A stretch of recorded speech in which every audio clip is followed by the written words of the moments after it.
Dear young angry Muslim man, you might see me as just an infidel, a kafir, but believe me, I'm on your side, not against you. I have a message for you, a message I wished you would have got from the Grand Sheikh of Al-Azhar or the Imam of your mosque or your Muslim community leader in Europe.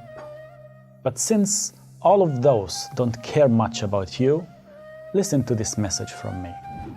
Listen with your heart and your mind. You might find some truth in it. Many young Muslims in Europe are exhausted and angry. They have plenty of problems and I have no solution for them. Some of them search for a quick path for salvation, a shortcut to get rid of their troubled life on the one hand and to reach paradise as fast as possible on the other. Some of them travel to Iraq and Syria to join the jihadis. Some rent a van and plow into innocent pedestrians in European cities or stab them with knives. They believe this is the fastest road to salvation. They believe by doing so, they help Islam and Muslims. But in reality, they just destroy themselves and others and harm Muslims in Europe and in the Islamic world. In the latest weeks and months, many innocent civilians lost their lives in terror attacks in Europe. Right-wing extremists started a new campaign against all Muslims. But also normal Europeans ask themselves why innocent people and children had to die this way. Even peaceful Muslims are getting troubles now and ask themselves until when they have to defend themselves every time an angry Muslim kills innocent people. Dear young Muslim, I don't know where you personally stand on these issues. You might be against this vicious terror, but you are still silent. I want to urge you to raise your voice and condemn this terror in the name of your faith before it's too late and before we all lose. You might be justifying the killing of innocent Europeans, saying that also innocent children in Syria and Iraq die every day. I want to tell you that we can't face a mistake with a bigger mistake or justify a murder with another murder. You might agree or sympathize with this violence. I want to tell you that approving a crime makes you a criminal as well. Or you might be overwhelmed by your anger, thinking to rent a van or buy a knife and perpetuate a similar attack to make your own shortcut to paradise. If so, the rest of this message is for you. Let me ask you, do you want to be a hero to yourself, your family, and the country that hosts you? Or you want to be a hero in front of yourself, but a loser and criminal in front of your family and the rest of the world? Do you want to live and let others profit from your life, or die and let others die with you? Do you want your parents to be proud of you, or want your mother to die in grief after receiving your burned, deformed, dead body? Believe me, not everything we think is true is really true. And not all shortcuts lead us to our goals or solve our problems. I understand you and feel your anger. Maybe because I went through a similar experience when I was your age. Me too. I was angry and I wanted to kill infidels someday. Maybe you are also angry since you were a child. Angry because you grew up among oppression and domestic violence. Maybe you experienced less love and kindness. Maybe your father felt shame to hug your mother in front of you, but didn't feel shame to hit her in front of you. Maybe you learned from him that violence is the first option to solve problems. Maybe you're angry because you searched for a job in your country and found none. Or found one, but your boss was a tyrant who made your life like hell. Maybe you felt oppressed by a policeman or a person of power. Maybe you couldn't marry the girl you loved. because you couldn't save enough money in a society that estimates a man according to what he has in his pocket.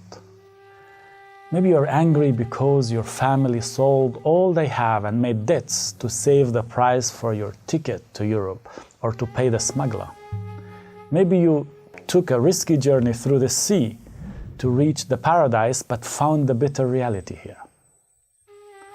Maybe you searched for a job in Europe and didn't find one, or asked for asylum and your application got refused.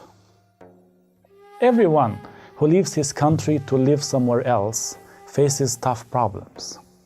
The change of food, temperature, customs, financial problems, family pressure, sexual deprivation, or feeling guilty for falling in sin by having sex without marriage, or facing refusal or racism. Yes, also Europeans have their mistakes, but we too are not angels and we are not better than them. Otherwise, we wouldn't have left our countries to live here. Even our politicians come here to receive treatment or spend their vacations. Even some of the imams who urged you to blow yourself or to join the jihadis come here for treatment, vacation, or shopping. They ask you to go to Syria or to blow yourself, but send their children to study in America and Europe. I want to tell you something. Anger is actually a healthy feeling. It means you don't ignore problems. Suppressing the anger or redirecting it into the wrong channel is the problem. That applies to all feelings, by the way. If you fill up a teapot with water and close all its holes and put it on fire, it's a question of time until it will burst. If you remove the cap, the water will evaporate drop by drop until the pot gets empty. The same thing happens with anger. If you suppress it, it will burst. It will burst out and it will hurt you and it will hurt others. If you remove the cap, if you look into the pot and see the real reasons for your anger, it will evaporate. If you don't, someone else will come and convince you that the reason of your anger is not all the problems we mentioned before, but the infidel West, the wars in Syria and Iraq and Afghanistan, or your Christian neighbor. He will not convince you to face your problems, but to escape from them. He doesn't want to help you solve your problems because he lives from your problems. He doesn't want you to live because your death adds more points to his CV as a jihad recruiter and more dollars to his bank account. Believe me, if you love someone, you won't tell him that death is the best option for him. You would rather usher him through life. Believe me, there is no single cause in this life that deserves that you die for it. But there are many things that are worth living. Isn't God the one who is supposed to have created you? How can He need your protection? Isn't He supposed to protect you? Don't you really believe that, or do you really believe that He had created human beings, then divided them in two parties and asked the first party to kill the second one? Do you really believe that He is waiting for you with 72 virgins to reward you for killing innocent people He created by Himself? Where is justice in all of that? Why are you a Muslim in the first place? Because you were born to a Muslim family. Why are you Moroccan, Tunisian, Pakistani, or Egyptian? Because your parents are Moroccans, Tunisians, Pakistani, or Egyptians. So a mere geographic and genetic coincidence granted you your religious and national identity. The same thing applies to non-Muslims who happen to be born in France, England, Germany, Sweden, or Finland. Why do you think that God loves you for something that you haven't chosen and hates them for something they haven't chosen either? Why do you think that a non-Muslim who spent his life studying and researching to invent penicillin or telephone or air condition would go to hell because he is non-Muslim, and you would go to paradise if you did nothing but hitting him by a car? Have you ever thought about it, that a person that you might kill with your angry car might be working at the same drug fabric that produces the medicine for rheuma or diabetes that your own mother is using? Could it be that some of them pay taxes that the government uses to finance your home and health insurance?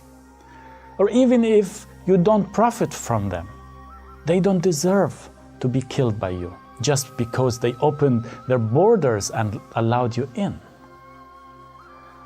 Before you plow yourself or plow your angry car into innocent people, ask yourself, who will profit from that? Imagine a young kid that you just killed his mother, catching your hand and asking you, why? What did my mother did to you? Why should I spend the rest of my life without a mother? Can you look into his eyes and say with a comfortable conscience, these are the teachings of my religion? Is it not sad that Muslims keep saying that Islam is the religion of peace and mercy, while other Muslims kill innocent people every day in the name of Islam? Is it not sad that the word Allahu Akbar that Muslims recite every day in their prayers became scary for everyone who hears it outside the mosque? Try to go to a wedding or a soccer game or a cafe and shout Allahu Akbar and see what will happen. People will run away like frightened rats. What and who brought us there? Are you proud of that? Because you're angry, you don't see all of this. You only see yourself. You only see the 72 virgins waiting for you in paradise.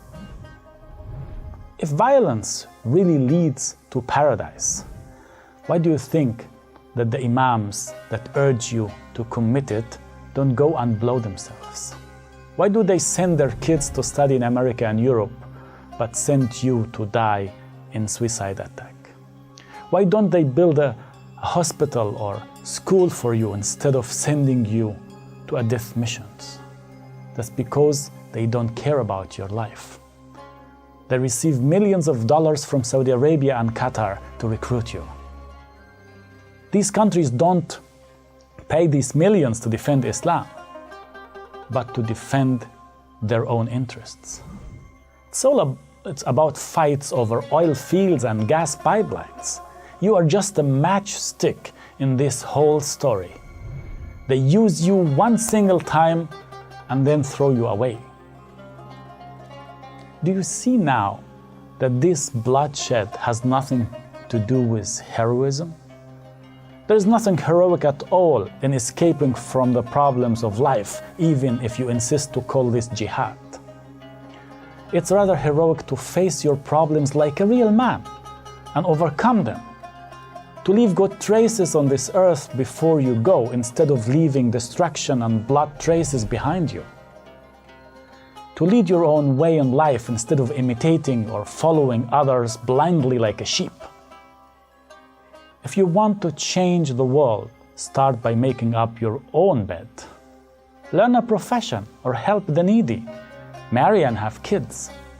Teach your kids to help and respect others regardless of their religion or race. Plant a tree and fight against hatred. Help your sister to lead a free life.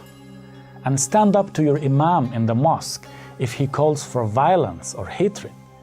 This is the kind of heroism that might lead you to paradise while you are still alive. Losing a job or refusing your asylum application is not the end of the world. We all get into troubles. We all try again. We all don't give up. I used to wash cars in cold days in Germany when I was your age. I was angry and I wanted to kill others. But I got rid of my bad thoughts. I studied hard till I graduated, and I had a good job at the university. This is not a single success story. I know many people, many immigrants, who came here with nothing and started from scratch, from under zero. And they kept fighting and fighting. And finally they made it. Be sure that hatred can never bring peace to you. And if you don't find peace in this life, you won't find it in paradise. Plant love, and love will be your harvest. Search for goodness inside your heart. You will find goodness everywhere around you. Don't give up just because the road is too long. For love might be your companion along this road. This road itself could be beautiful. Love is the hope. Love is life. So, please calm down and drop this knife from your hand. Salam.